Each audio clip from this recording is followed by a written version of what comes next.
एक पुलिस में बड़ा अफसर अपने गांव के छोटे हवलदार को तंग करने के लिए कहता है कि सुनो, तुम्हें सजा के तौर पे मुझे 200 सैल्यूट मारने हैं। कितने? 200 सैल्यूट मारने हैं। तो उस अफसर के जो और बड़े अफसर ने देखा कि ये अपने गांव के हवलदार को परेशान करता रहता है, तो वो पास चल के आया और कहता है, क्यों जी, क्या बात है? जी, मैंने इसको सजा के तौर पे 200 सैल्यूट मारने का आदेश दिया है। बड़ा अफसर कहता है, बहुत अच्छी बात है, युवाओं को ऐसी ही सजा देनी चाहिए, लेकिन क्या तुम ये कानून जानते हो कि प्रति उत्तर में तुम्हें भी 200 सैल्यूट मारने होंगे?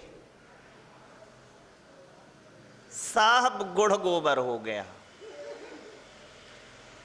हम चर्चा कर रहे थे, सूत्र देख लीजिए किस संबंध में चर्चा कर रहे थे। योग वक्रता विसंवादनम चा अशुभस्य नामनः तद विपरीतम शुभस्य, कि जो योगों की वक्रता है वो और विसंवादन है, वो आश्रव करता है किसका?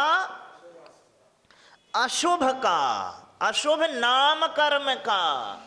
तद विपरीतम, तो हमारे जो योगों की वक्रता है, योगों का चांचल्य है, हमारे योगों की मन की, वचन की और शरीर की जो कुत्सित चेष्टाएं हैं, वो अशुभ नाम कर्म का आश्रव करवाती हैं। ठीक है कि नहीं है?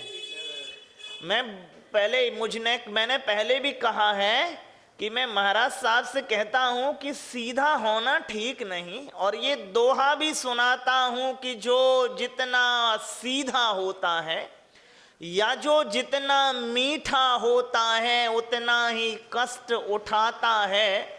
मीठे गन्ने को देखो कोलू में पेला जाता है। तो महाराज मालूम क्या कहते हैं चाचा? वो कहते हैं, सुनो, जंगल में जो पेड़ सीधे होते हैं उनके फर्नीचर बनते हैं, और जो टेढ़े होते हैं वो चूल्हे में जाते हैं। तो सीधा होना, कल चर्चा की थी कि असाधारण होना है, और वक्र होना साधारण होना है, क्योंकि सरल रेखाएं कौशल से खींची जाती हैं और वक्र रेखाएं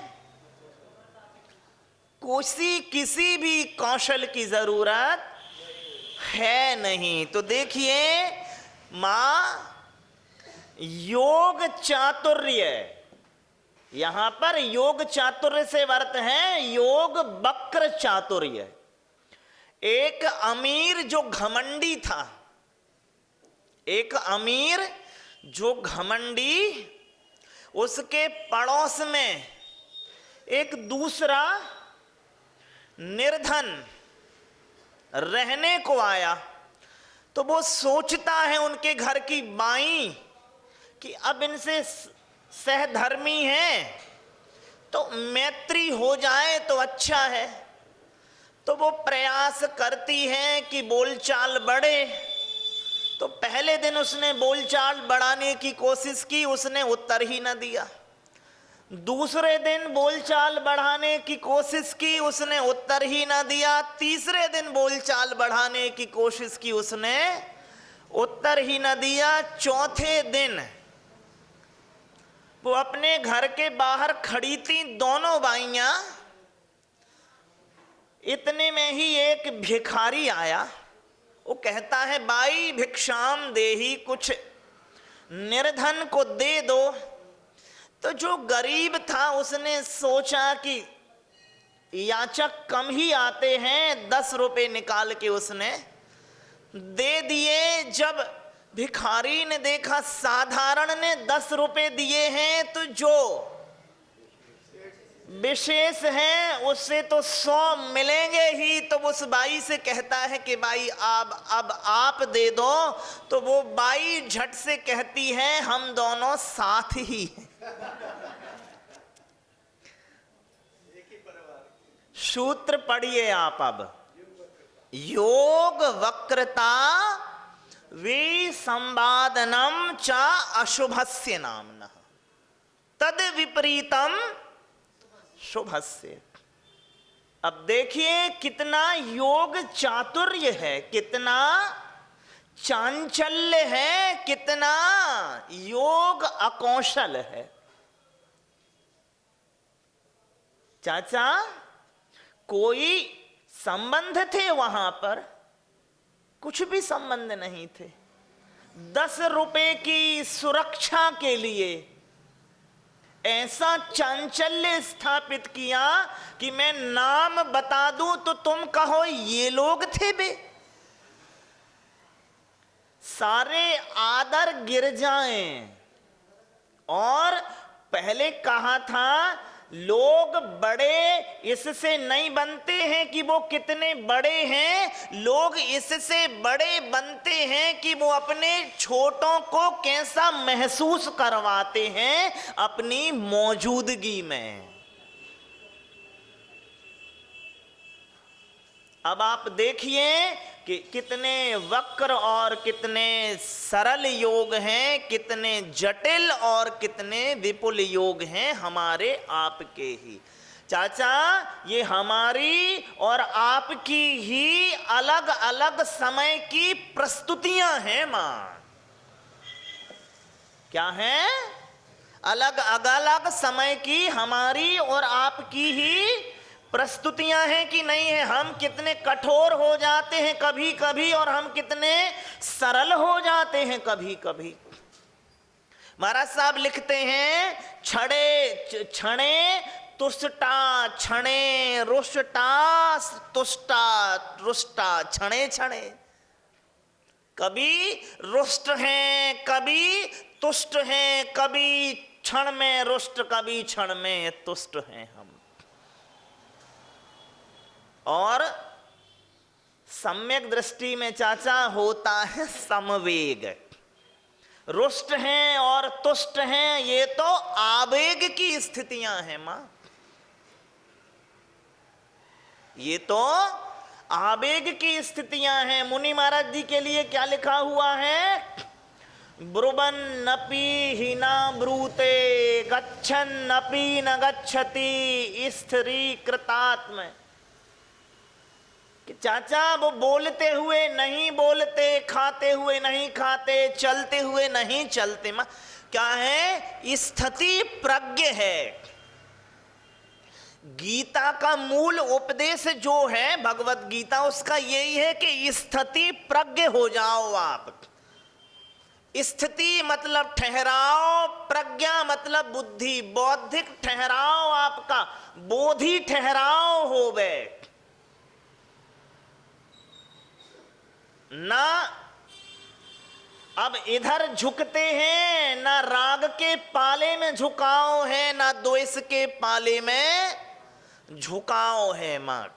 लेकिन जो स्थिति प्रज्ञ नहीं है उनके लिए महाराज साहब लिखते हैं मनो मधु करो मेघो माननी मन मदनो मरुत। कौन स्थिति प्रज्ञ नहीं है? चाचा 10 मकारों की चर्चा आचार्य कहते हैं जिन्हों में योग चांचल्य होता है। 10 मकार कौन कौन से 10 मकार हैं? मनो मधु करो मेघो माननी मदनो मरुत मा मदो मरकटो मत्स्यो मकारा 10 चंचला। ये 10 मकार चंचल हैं।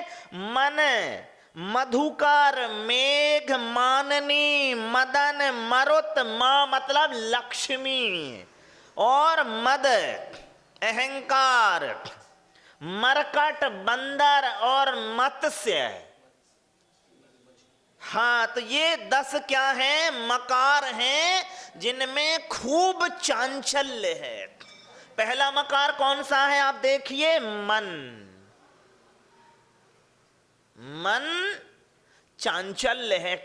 मां सुनो, एक दुष्ट राजा जो मरता है तो अपने दुष्ट लड़के को सिंहासन सौंप के जाता है, तो मरता हुआ राजा चिंतित है और लड़के से कहता है, बेटे तुम्हें लगता है कि यहां की जनता तुम्हारा अनुसरण करेगी, तुम्हारे पीछे पीछे चलेगी, तुम्हें लगता है कि नहीं लगता है? वो लड़का कहता है, जो कि दुष्ट पिता का दुष्ट लड़का कहता है, जरूर चलेगी पिताजी। अच्छा, तुम कैसे आश्वस्त हो कि ये तुम्हारे पीछे चलेगी? तो वो खड्ग निकालते हुए कहता है, पिताजी यदि ये जनता मेरा अनुसरण नहीं करेगी तो निश्चित ही फिर ये तुम्हारा अनुसरण करेगी। अब तुम तो मर ही रहे हो, तो यदि ये मेरे पीछे नहीं चलेगी जनता, तो किसके पीछे चलेगी? तुम्हारे पीछे चलेगी। ये क्या है चाचा? योग वक्रता। और उसके नीचे का जो सूत्र है वो देखिए क्या है? तद विपरीतम शुभस्य। कि ऋजु योग जो है और सुसंवादन जो है वो है शुभ नाम कर्म के बंध आश्रव का कारण। एक और मां, एक दुष्ट राजा ने एक देश पे चढ़ाई करके उसे हथिया लिया और लोगों को, जो कि उसके धर्म के मानने वाले ना थे, तो उसके लिए तो वो विधर्मी ही थे, तो खूब तंग करता कि तुम मेरे धर्म को अपना लो। अब ये राजा कौन रहे होंगे तुम समझ लो। तो बे तलवार की जोर पे कहते हैं कि तुम हमारे धर्म को अपना लो। तो जैसे ही वो राजा अपने सैनिकों के साथ बाजार से गुजरा, तो एक मरने कोई जो बूढ़ा हो रहा है वो कहता है, सुनो राजन, तुम्हारे कारण मेरा बचपन बहुत शांति से बीता। उसने पकड़ा, लगे मेरे राजा का उपहास उड़ाते हो। नहीं, उपहास नहीं उड़ा रहा। तो फिर ये क्यों कर कहते हो कि मेरा बचपन शांति से बीता? अपनी उम्र और राजा की आयु नहीं देखते हो? अरे जब तुम्हारा बचपन था तब तो राजा पैदा भी नहीं हुआ था। तो वो कह रहा, तभी तो कह रहा हूं कि तुम्हारे कारण अपना बचपन शांति से बीता, और जब तुम पैदा हो गए फिर शांति तो रही ही न जीवन में। चाचा, ये मां हमारी प्रस्तुतियां हैं, पारिवारिक प्रस्तुतियां, सामाजिक प्रस्तुतियां, प्रशासनिक प्रस्तुतियां, कि हम अपनी उपस्थिति अकल्याण मित्र के तौर पे दर्ज कराते हैं, क्योंकि मन पहला मकार है जो चंचलता लिए हुए है। तो मैं चाहता हूं, चाचा आपको याद है ना, हमने पहले चर्चा की थी, किसी को भी रुलाने का तरीका मैं बताता हूं, हंसाओ इस कदर की आंख में पानी निकल आए। तो एक योग ये है और दूसरा योग इस ढंग का है कि पानी निकाल देना दुख अनुभाग उपस्थित करके और आंख में पानी निकाल देना सुख अनुभाग उपस्थित करके। मां अधिक क्या कहें, चर्चाएं तो खूब हो चुकी हैं हमारे और अपने योग की। आप खुद परिचित हैं कि आपकी 24 घंटे की उपस्थिति चाचा कितने हैं जो आपको देख के डर जाते हैं और कितने हैं जो आपको देख के सुख से भर जाते हैं। चाचा एक माँ एक आदमी जो बहुत दिनों के बाद आया तो लोग कहते हैं भैया भगवान आप कहां थे, भगवान आप क्यों ना आए।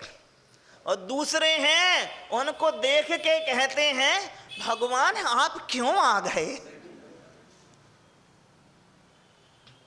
अरे भगवान आप क्यों नहीं आए। दूसरे कह रहे भगवान आप क्यों आ गए, हम ही आ जाते तुम्हारे इधर। दूसरे कह रहे हैं भगवान आप क्यों नहीं आते हमारे इधर।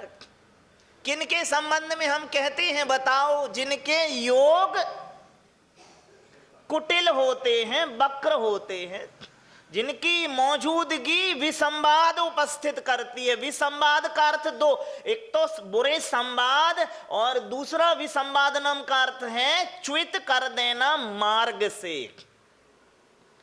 इस तरह के योग उपस्थित करना कि वो मार्ग से क्या हो गए, च्युत हो जावे, अपनी कर्तव्य से अपनी धर्म परायणता से क्या हो जावे, च्युत हो जावे। इस तरह के हम और आप 24 घंटे प्रबंध तय करते रहते हैं और ज्यादा प्रबंध हमारा सहधर्मियों के साथ होता है, अधर्मियों के साथ नहीं होता या विधर्मियों के साथ नहीं होता है।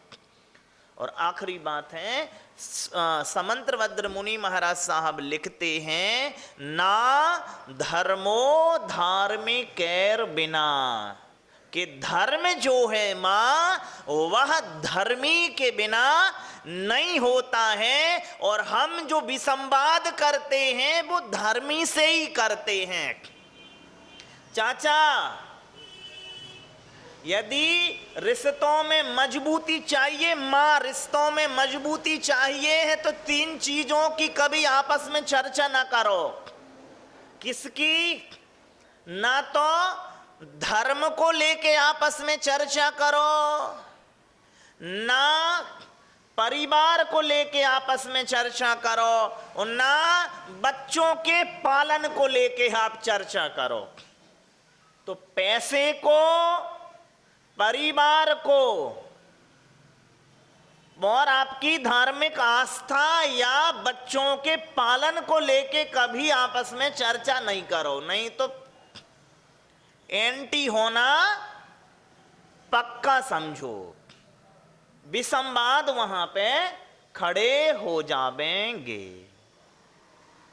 आखिरी सूत्र का अंतिम है तद विपरीतम शुभस्य। तो इस तरह के योग जो हैं उनसे उल्टा जो सरल योग है वह शुभ नाम कर्म का बंध करवाता है। बोलिए पूज्य मंगलानंद सागर मंगल सागर मुनि महाराज की जय। नमो